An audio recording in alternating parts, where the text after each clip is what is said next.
ലാസ്യോൽപത്തിം വക്തുകാമായ അസ്തീന്ദ്രാസ്യോ വിഘ്നക്ഷോണീഭൃത്വജ്രപാണി വിദ്യാരൂപിണ്യാത്മഭൂശക്തിരേദേ ദദ്യുശ്രീമാൻ അച്യുതോ ദക്ഷതാം may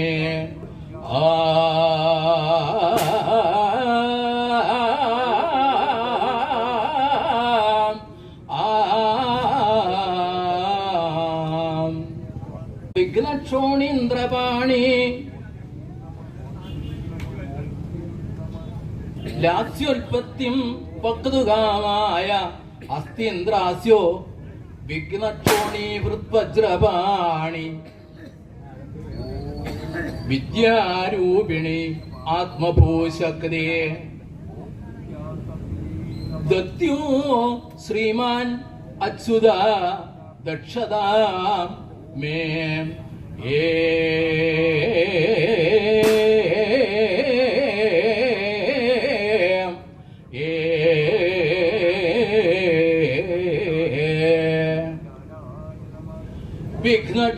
വിഘ്നക്ഷോണീഭൃത്വജ്രപാണി ഹസ്തീന്ദ്രാസ്യ വിദ്യാരൂപിണി ആത്മഭൂശക്തി ശ്രീമാൻ അച്യുത ഏതേ ലാസ്യോൽപത്തിം വക്തുകാമായ may ദക്ഷതാം ദത്യോ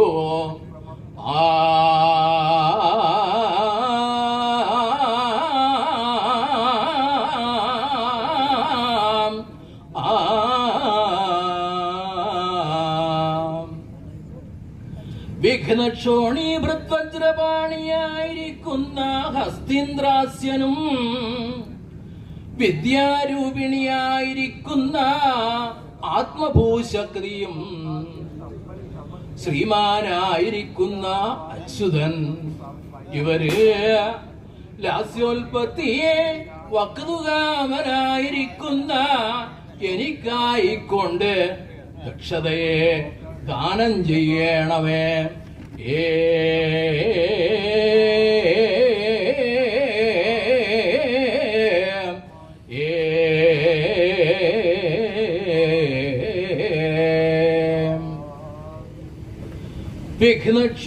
വിഘ്നക്ഷോണീഭൃത്വജ്രപാണി വിഘ്നങ്ങളായിരിക്കുന്ന ക്ഷോണീഭൃത്തുകൾക്ക് വജ്രപാണിയായിട്ടുള്ളവൻ വിഘ്നങ്ങൾ തടസ്സങ്ങൾ ക്ഷോണീഭൃത്തുകൾ പർവ്വതങ്ങൾ വജ്രപാണി ദേവേന്ദ്രൻ ഹസ്തീന്ദ്രാസ്യൻ ഗണപതിയെ വിദ്യാരൂപിണി വിദ്യാസ്വരൂപിണി ആത്മഭൂശക്തി സരസ്വതി ശ്രീമാൻ ശ്രീയോടുകൂടിയവൻ ശ്രീ ലക്ഷ്മി ദേവി അച്യുതൻ ശ്രീകൃഷ്ണൻ ലാസ്യോൽപത്തി നാട്യോൽപത്തി വക്തുകാമൻ ഭജിപ്പാനായിക്കൊണ്ട് കാമത്തോടു കൂടിയവൻ ഭജിക്ക പറയുക കാമം ആഗ്രഹം ദക്ഷത സമർത്ഥത ദാനം ചെയ്യുക തരിക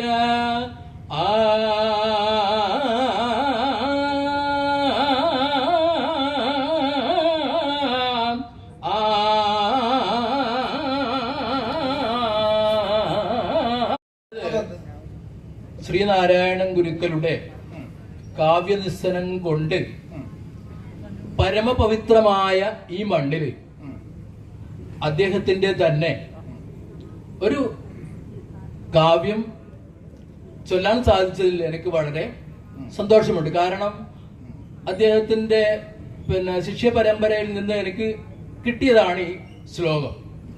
എന്താണ് ഇതിന്റെ അർത്ഥം? വിഘ്നക്ഷോണീഭൃത്വജ്രപാണിയായിരിക്കുന്ന ഹസ്തീന്ദ്രാസ്യൻ. വിഘ്നങ്ങൾ അതായത് തടസ്സങ്ങളായിരിക്കുന്ന പർവ്വതങ്ങൾ. തടസ്സങ്ങളായിരിക്കുന്ന പർവ്വതങ്ങൾക്ക് ഇന്ദ്രനെ പോലെയാണ് ആര്? ഗണപതി. അങ്ങനെയുള്ള ഗണപതി. പിന്നെയോ വിദ്യാരൂപിണി ആത്മഭൂശക്തി. വിദ്യാരൂപം സരസ്വതി ദേവിയുടെ രൂപം എന്താണ്? വിദ്യയാണ്. വിദ്യയുടെ ദേവതയാണ് സരസ്വതി. അങ്ങനെയുള്ള സരസ്വതി. ശ്രീമാനായിരിക്കുന്ന അച്യുതൻ. ശ്രീമാൻ എന്ന് പറഞ്ഞാൽ ശ്രീയോട് കൂടിയവൻ. അങ്ങനെയുള്ള അച്യുതൻ ശ്രീകൃഷ്ണൻ.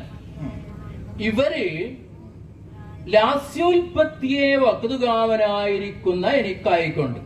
ലാസ്യോൽപത്തി എന്ന് പറഞ്ഞാൽ നാട്യോൽപത്തി. ഈ നാട്യോൽപത്തിയെ കുറിച്ച് പറയാൻ ആരംഭിക്കുന്ന എനിക്ക് ദക്ഷത. ദക്ഷത എന്ന് പറഞ്ഞാൽ സമർത്ഥത. ആ സമർത്ഥത ദാനം ചെയ്യണമേ എന്ന ഒരു പ്രാർത്ഥനയിലാണ് ഇത് അവസാനിക്കുന്നത്. മനസ്സിലായില്ല? അതിന്റെ കാര്യം മനസ്സിലായി? ആദ്യത്തെ ആ വരി ക്ഷോണി ഗണപതിയുടെ വിശേഷണം. വിഘ്നക്ഷോണി ഭൃത്വജ്രവാണി.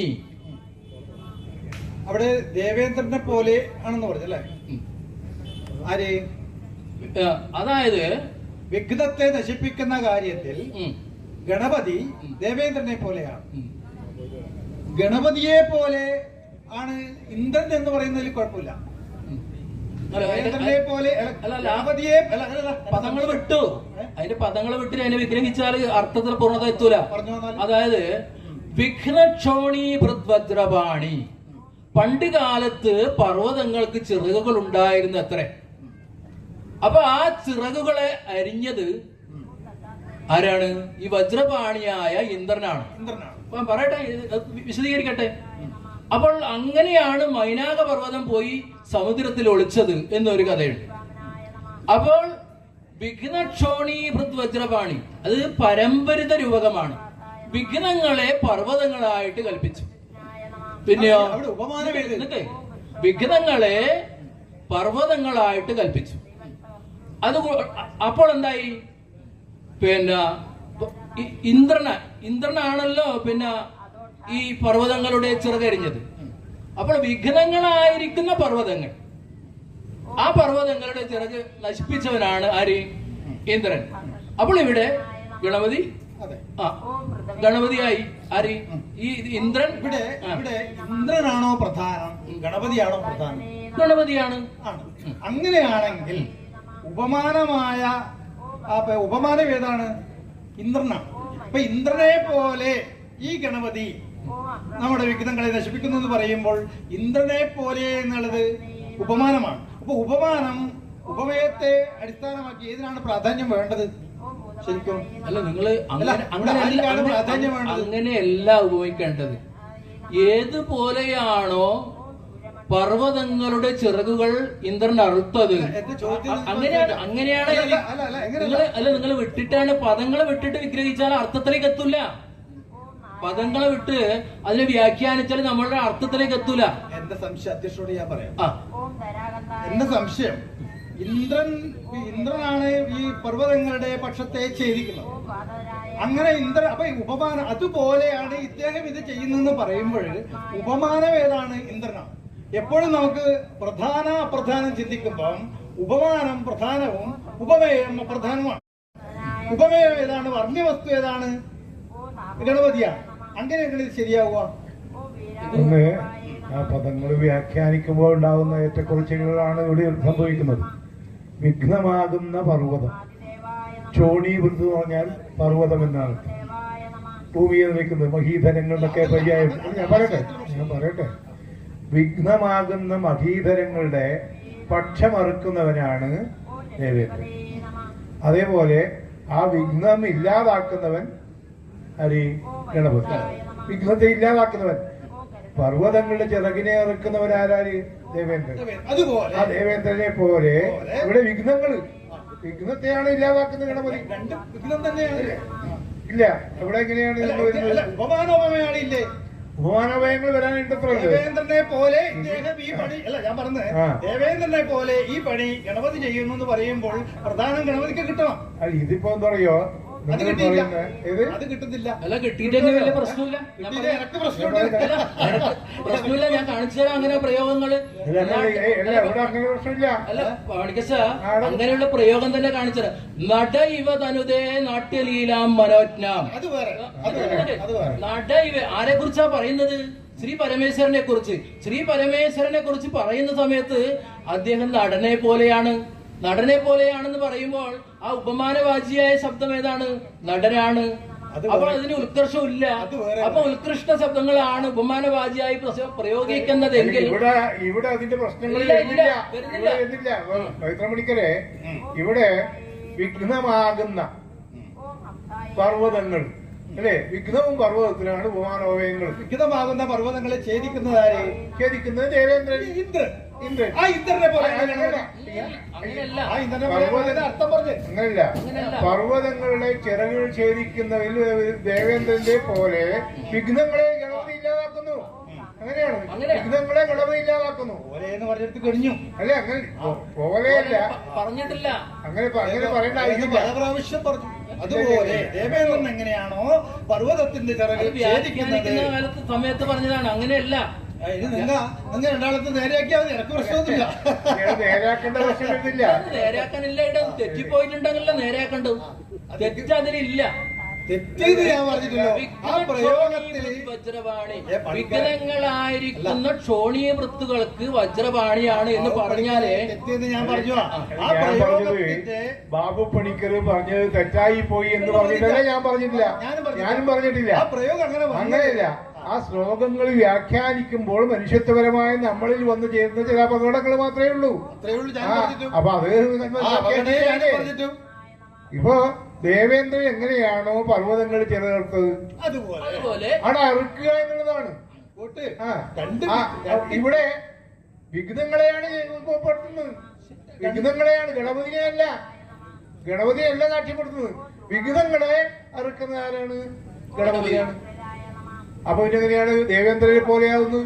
ഇവിടെ വിഘ്നങ്ങളെ അറുക്കുന്നത് ദേവേന്ദ്രൻ പർവ്വതങ്ങളെ അറുക്കുന്നതാണ്. ആ അറുക്കുന്നതിലൂടെ വിഘ്നങ്ങളെ ഇല്ലാതാക്കുന്നതായി ഗണപതി. അപ്പൊ വ്യാഖ്യാനം ചെയ്ത് നേരെ കൊണ്ടുവന്നിട്ടുണ്ട് നിങ്ങളുടെ അടുത്ത്. അത് ആയിക്കോട്ടെ. അല്ല ഏതായാലും പിന്നെ വ്യാഖ്യാനിക്കുമ്പോൾ തെറ്റ് വന്നിട്ടുണ്ടെങ്കിലും തെറ്റ് ഞാൻ പറഞ്ഞിട്ടില്ല. എന്നാൽ വ്യാഖ്യാനിക്കുമ്പോ ശരി വന്നിട്ടുണ്ടെങ്കിലും വ്യാഖ്യാനിക്കുമ്പോ ശരി വന്നിട്ടുണ്ടെങ്കിലും വിഘ്നക്ഷോണി വൃത്വജ്രവാണി വിദ്യാരൂപിണി ആത്മഭൂശങ്കതി. വിദ്യാരൂപിണി പറഞ്ഞാൽ വിദ്യയാണ്, വിദ്യാസ്വരൂപിണിയാണ് ആര്?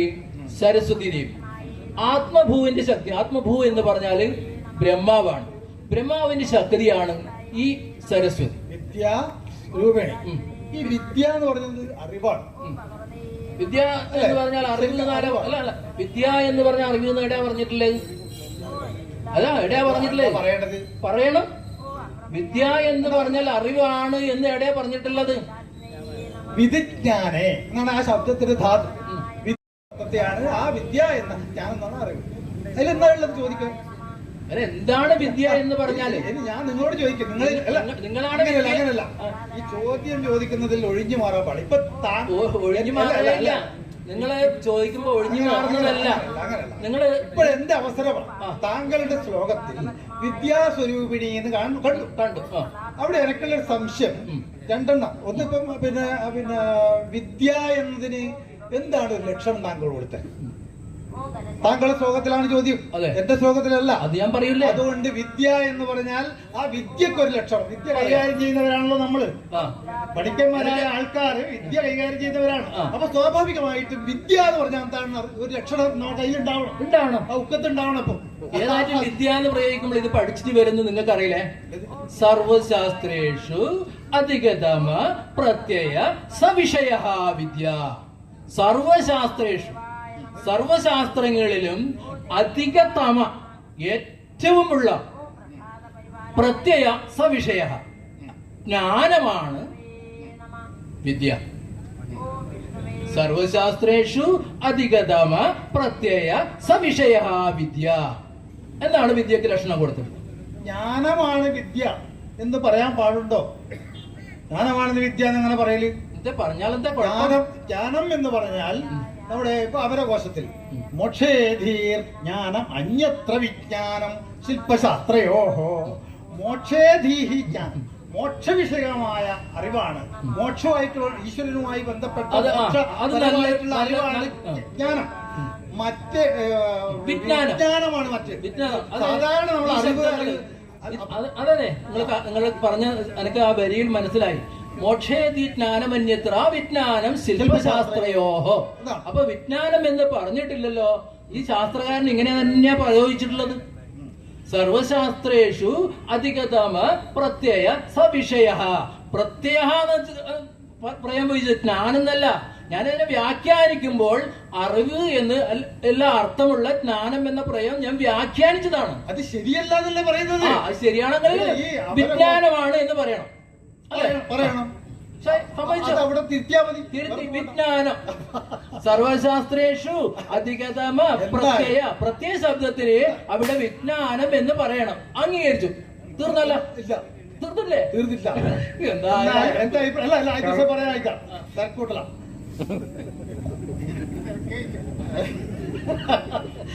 എന്നാല് ഞാനെന്നും പറയാം. അത് അമരകോശത്തിൽ വേദാന്തപരമായ വിഷയത്തെ കുറിച്ച് പറയുന്ന ആ ഒരു ഘട്ടത്തിൽ ഒരു പ്രത്യേക ശാസ്ത്രത്തെ ബന്ധപ്പെടുത്തിയിട്ടാണ് ജ്ഞാനം മോക്ഷവിഷയമായ അറിവ് എന്ന് പറഞ്ഞത്. ജ്ഞാനം കോമൺ സാമാന്യ വാച്യാണ്. കോമൺ ആയിട്ട് ജ്ഞാനം എന്ന് പറഞ്ഞാൽ അറിവ് തന്നെയാണ്. അപ്പൊ അങ്ങനെ പറയാമെന്നാണ് എന്റെ അഭിപ്രായം. പറയാൻ പാടില്ല എന്ന് ഞാൻ പറയും, ചിലപ്പോൾ പറയണമെന്നും പറയും. അത് ഒരു തിരുത്തേണ്ടതില്ല. ആചാര്യന്റെ വാക്ക് ഞാൻ പറയുമ്പോൾ എതിരാളി പഠിക്കർ പറയുമ്പോൾ തിരുത്തലില്ല. തിരുത്തിക്കൂടാ. അതും ബുദ്ധിമുട്ടായപ്പോ പിന്നെ ആദ്യം പറഞ്ഞു തിരുത്തണമെന്ന്, ഇപ്പൊ പറഞ്ഞു തിരുത്തിക്കൂടാ. തിരുത്താൻ പാടില്ലല്ലോ. നിങ്ങൾക്ക് മനസ്സിലാവേണ്ടല്ലോ. ഇത് ജ്ഞാനം എന്ന് പറയുന്ന അറിവ് എല്ലാവർക്കും അറിയുന്നതല്ലേ. വിജ്ഞാനം എന്ന് പറയുന്നത് ശില്പശാസ്ത്രയോഗം എന്ന പ്രത്യേക ശാസ്ത്ര ശാഖ വിഷയത്തിലുള്ള ഒരു പ്രത്യേക അറിവിനെയാണ് പറയുന്നത്. സംഗീതം ആ ഉദ്ദേശിച്ച സംഗീതം, സാഹിത്യം മുതലായ പിന്നെ നൃത്തം മുതലായ പ്രത്യേക ശാസ്ത്ര ശാഖകളെ ഉദ്ദേശിച്ചിട്ടാണ് വിജ്ഞാനം എന്ന് പറഞ്ഞത്. വിജ്ഞാനം ശില്പശാസ്ത്രയോഹോ എന്നാണ്. അല്ലാതെ ജ്ഞാനം തന്നെയാണ്, അറിവ് തന്നെയാണ്. അത് സാമാന്യമായിട്ട് എല്ലാ അറിവിനെയും ജ്ഞാനം കൊണ്ട് വ്യവഹരിക്കാം എന്നാണ്. ഇപ്പൊ വിദ്യ എന്നുള്ളതിനെ പിന്നെ അങ്ങനെ ഒരു അർത്ഥം പറഞ്ഞാൽ പോരാ. നിങ്ങൾ പറഞ്ഞ അർത്ഥം പറഞ്ഞാൽ പോരാ. എന്തായാലും ബുദ്ധിമുട്ട്. അത് ബുദ്ധിമുട്ടുണ്ട് പറഞ്ഞ. പിന്നെ ഈ അറിവ് എന്ന് പറയുന്നത് ശരിക്കും നമ്മൾ ഒരുപാട് പുസ്തകങ്ങൾ വായിച്ചു പഠിച്ചത് കൊണ്ടോ ഒരുപാട് ശാസ്ത്രങ്ങൾ ചിന്തിച്ചത് കൊണ്ടോ അറിവാകുന്നില്ല. ഇഷ്ടം പോലെ പുസ്തകം പഠിച്ച് വിദ്യാഭ്യാസം പിന്നെ അറിവിലൂടെ നമുക്ക് ഉണ്ടാവേണ്ടത് എന്താണ്? അതിനൊരു വ്യാഖ്യാനം. അതാണ് യഥാർത്ഥ ലക്ഷണം. നിങ്ങൾ പറഞ്ഞതിനേക്കാൾ യഥാർത്ഥ ലക്ഷണം അതാണ്. അപ്പൊ അങ്ങനെ അല്ല, യഥാർത്ഥ ലക്ഷണം യഥാർത്ഥ അല്ലാത്ത ലക്ഷണം ഉണ്ടല്ലോ. അതാണ് ഞാൻ പറയാൻ പോകുന്നത്. അപ്പോ അന്തർമുഖ ശക്തിരേവ വിദ്യ. അന്തർമുഖമായി മനുഷ്യ മനസ്സിനെ വ്യാപരിപ്പിക്കാൻ, അതായത് നമ്മൾ ഒരുപാട് പഠിക്കുകയും ചിന്തിക്കുകയും ചെയ്തതിന്റെ ഫലമായിട്ട് നമ്മുടെ ഉള്ളിലേക്ക് നമ്മളൊന്ന് തിരിഞ്ഞു നോക്കുക. നമ്മുടെ ഉള്ളിലേക്ക് അന്തർമുഖമായിട്ട് മനസ്സിനെ വ്യാപരിപ്പിക്കുക. നമ്മൾ എന്താണ് ചെയ്യുന്നത്, എന്താണ് പ്രവർത്തിക്കുന്നത്, എങ്ങനെ ആയിരിക്കണം നമ്മൾ, അങ്ങനെ സാംസ്കാരികമായ അല്ലെങ്കിൽ സംസ്കാര സമ്പുഷ്ടമായ നിലയിലുള്ള മാനസികമായ ഒരു പരിവർത്തനം ഈ മനുഷ്യനിൽ ഉണ്ടെങ്കിൽ മാത്രമേ അത് അറിവാവൂ. അല്ലാതെ കുറെ പുസ്തകം വായിച്ചു പഠിച്ച് മനുഷ്യ മനസ്സിന്റെ മസ്തിഷ്കത്തെ കലുഷിതമാക്കുന്ന കുറെ തർക്കങ്ങളോ വേദാന്തങ്ങളോ പഠിച്ചതുകൊണ്ടൊന്നും ഇവിടെ ഒരു കാര്യമില്ല. അപ്പൊ അറിവ് എന്ന് പറയുന്നത് നമ്മുടെ സ്വമേധയാ നമ്മുടെ അന്തർലീനമായ ഒരു ശക്തിയായിട്ട് ഒരു പരിവർത്തനം, ഒരു പുരോഗമനം, സാംസ്കാരികമായ ഒരു ഔന്നത്യം അത് കൈവരിക്കുന്നില്ലെങ്കിൽ ഈ പഠിച്ചതെല്ലാം വെറുതെയാക്കാം. അതായത് മറ്റുള്ളവരെ കാണുമ്പോൾ സ്നേഹിക്കാനും, ഈ ലോകത്ത് നമ്മൾ ഈ കുറച്ചു കാലം ജീവിക്കുന്നു, പിന്നീട് നമ്മൾ ഇതിൽ വിട പറയും, അങ്ങനെയൊക്കെ എല്ലാ വിശാലമായ ഒരു കാഴ്ചപ്പാട് ചിന്താഗതിയും നമുക്ക് ഒരു സാംസ്കാരികമായിട്ടുണ്ടാവണം എന്നുള്ളതാണ് ആ ഒരു മഹത്തായ ആ വാക്യത്തിന്റെ ലക്ഷണം. അല്ലാതെ കുറെ പുസ്തകം വായിച്ചു പഠിച്ചിരുന്നതുകൊണ്ട് ഒന്നുമില്ല. ഇപ്പൊ ഇല്ല പഠിപ്പെല്ലാം ജോലിക്ക് വേണ്ടി പഠിക്കുന്നതല്ലേ, അറിവിന് വേണ്ടി പഠിക്കുന്നതാ അല്ലപ്പാ. നമ്മളെ പഠിച്ച മറത്തുള്ളിരിക്കാൻ വേണ്ടിട്ടാ. ഇനി അതിലൊരു സംശയം ഞാൻ അത്രേ ചോദിച്ചിട്ട് കൂടുതൽ ചോദിച്ചിട്ടില്ല. പദ്യത്തിലേക്കാണ് കടന്നു പോകുന്നത്. പദ്യത്തിലാണോ ചോദിക്കുന്നത്? പദ്യത്തിൽ തന്നെയാണ് എല്ലാം ചോദിച്ചത്. പറഞ്ഞോ എന്താണ് ആ പദ്യത്തില് ഭക്തി ഉണ്ടല്ലോ, ഭക്തി എവിടെയാണ് അവിടെ ആ ശ്ലോകത്തിൽ ഭക്തി കാണാൻ കഴിയുക? എനക്കൊന്ന് മനസ്സിലാക്കിയിട്ടുണ്ടാവും. ഭക്തി ഉണ്ട് എന്ന് പറഞ്ഞാൽ ഉണ്ടോ ഇല്ലയോ അതേ പറയട്ടോ. ഭക്തി ഉണ്ടല്ലോ. ഉണ്ട്. അതായത് പിന്നെ ഇവിടെ പിന്നെ ഭഗവാനോട് എനിക്ക്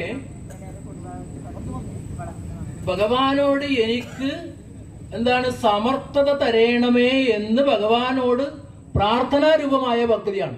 ഈ ശരിക്കും ഭക്തി ഇല്ലെങ്കിൽ എന്താ കുഴപ്പം? ഇല്ലെങ്കിൽ ഈ പറഞ്ഞ മാതിരി കഞ്ചാവ് അടിച്ച് നടക്കും. നിങ്ങൾ നേരത്തെ പറഞ്ഞ മാതിരി ഭക്തിയിലെ ആള് കഞ്ചാവ് അടിക്കുന്നില്ലേ? അമ്പലത്തിൽ പോയിട്ട് വന്നാണ് കഞ്ചാവ് അടിക്കുന്ന ഞാൻ കണ്ടിട്ടുണ്ട്. കള്ളു കുടിക്കുന്നില്ലേ? അമ്പലത്തിൽ പോയിട്ട് വന്നാണ് രാത്രി മദ്യം കഴിക്കുന്നില്ലേ? അപ്പൊ ഭക്തിയും ഇതായിട്ട് ബന്ധമല്ല. അത് ശാസ്ത്രീയമായ ഒരു ഉത്തരമല്ല. ശാസ്ത്രീയമായി പറയുന്ന അങ്ങനല്ല. നിങ്ങൾ ശാസ്ത്രീയമായി പറയുന്നുണ്ട്. ഞാനങ്ങനെ എല്ലാം ശാസ്ത്രീയ അങ്ങനല്ല. നമുക്ക് കുറെ വായിച്ച് മനസ്സിലാക്കിയ കാര്യങ്ങളുണ്ടാവും. അതൊക്കെ നമ്മൾ പറയും. ഒരുപാട് പുസ്തകങ്ങൾ വായിച്ചത്. നിങ്ങൾക്ക് ഇപ്പൊ എന്താണ് എനിക്കറിയേണ്ടത് ഈ ഭക്തി ഇല്ലെങ്കിൽ എന്താ കുഴപ്പം? ഇപ്പൊ ഒരു ഭക്തിമയമായ ശ്ലോകമാണ് ചൊല്ലിയത്. നമുക്ക് ഭക്തി ഒരു മനുഷ്യനില്ല. ഇവിടെ ഒരുപാട് ആൾ കൂടിയിട്ടുണ്ട്. അവർക്കൊന്നും ഭക്തി ഇല്ലെങ്കിൽ എന്താ കുഴപ്പം? അത് പറയുന്നത് മോക്ഷകാരണ സാമഗ്രിയം ഭക്തിരേവ ഗരീയസി. ഈ മനുഷ്യ ജന്മത്തിൽ മനുഷ്യൻ തന്റെ സൽക്കർമ്മങ്ങളിലൂടെ നേടാൻ ആഗ്രഹിക്കുന്നത് എന്താണ്? താൻ ഏത് പരബ്രഹ്മ സ്വരൂപത്തിൽ നിന്നുണ്ടായോ ആ പരബ്രഹ്മ സ്വരൂപത്തിൽ തന്നെ ലയിച്ച് മോക്ഷം നേടണമെന്നാണ്.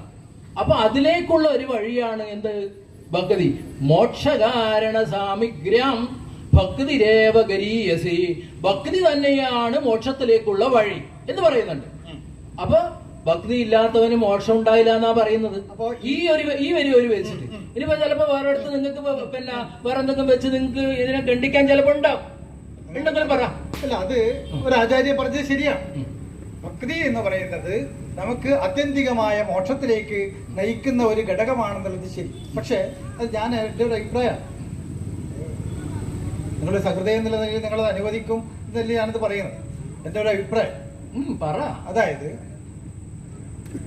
ഈ മനസ്സ്, മനുഷ്യന്റെ മനസ്സ് ഈ മോക്ഷത്തിലേക്ക് പോകുന്നത് മാത്രമല്ല, മനുഷ്യന്റെ മനസ്സ് എന്ന് പറയുന്നത് ചഞ്ചലമാണ്. ഈ മനസ്സിനെ തന്നെ കവി വാനരനോടാണ് സാദൃശ്യപ്പെടുത്തിയത്, കുരങ്ങിനോട്.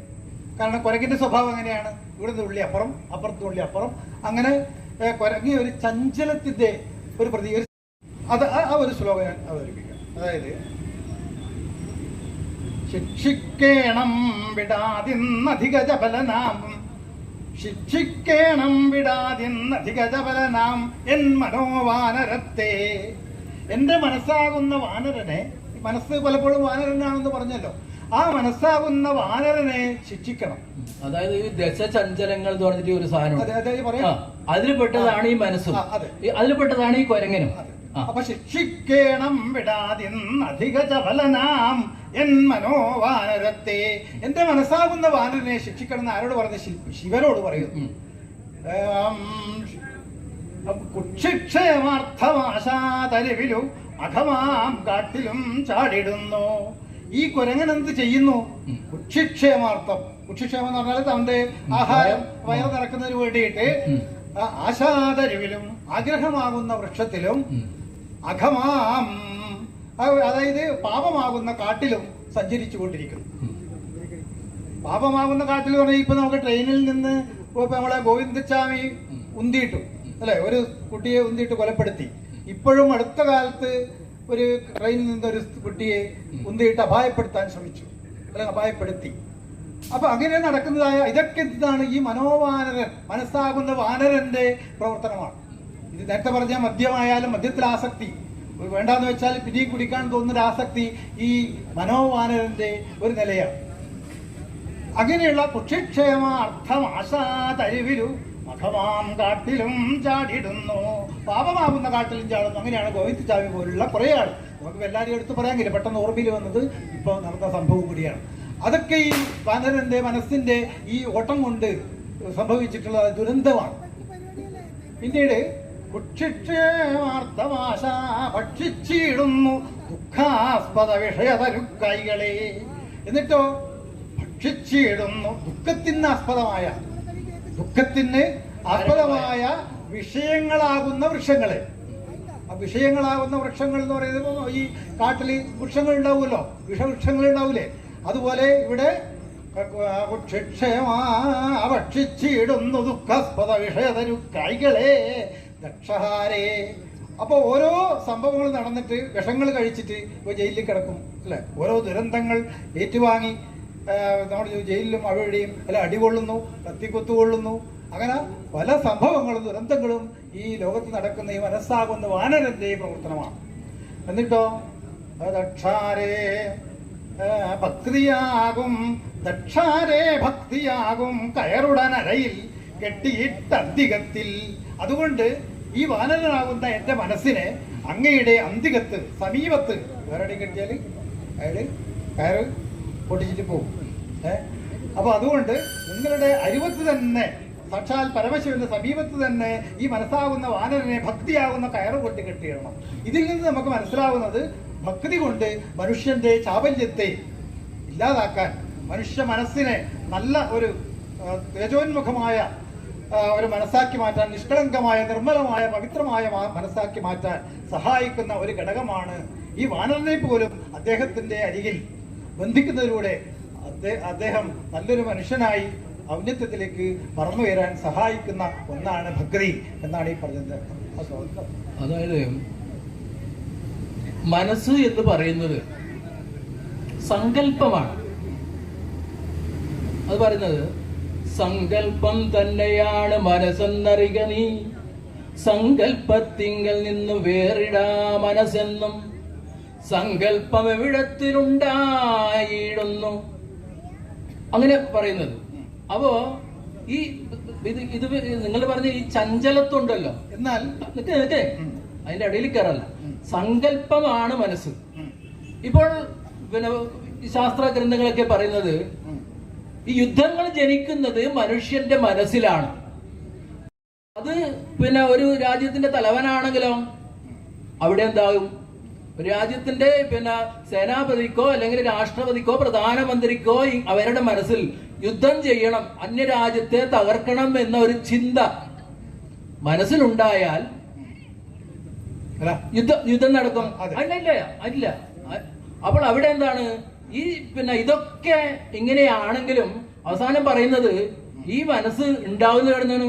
പിന്നെ ആത്മാവിൽ നിന്നാണ് ഇത് ഉണ്ടാവുന്നത്. അത് തെറ്റി അല്ല, തെറ്റ് എത്ര പെട്ടെന്നാ പറയല്. ഇത് മനസ്സ് ഇപ്പൊ ഇദ്ദേഹം പറഞ്ഞു ആലോചനക്കുറവുണ്ട് പറയുന്നില്ല. എന്തറിയാ ഇപ്പൊ പറഞ്ഞു വെച്ചത് പറഞ്ഞാല് മനസ്സ് സങ്കല്പമാണ്. ഇപ്പൊ പറഞ്ഞു മനസ്സ് ഉണ്ടാവുന്നത് ഏതിൽ നിന്ന് പറഞ്ഞത്? ആത്മാവിൽ നിന്നാണ്. ഇല്ല, സങ്കല്പത്തിലുള്ളത് മറ്റൊന്നിൽ നിന്ന് ഉണ്ടാവുന്നത് അങ്ങനെ പറയും. അതെ, അതായത്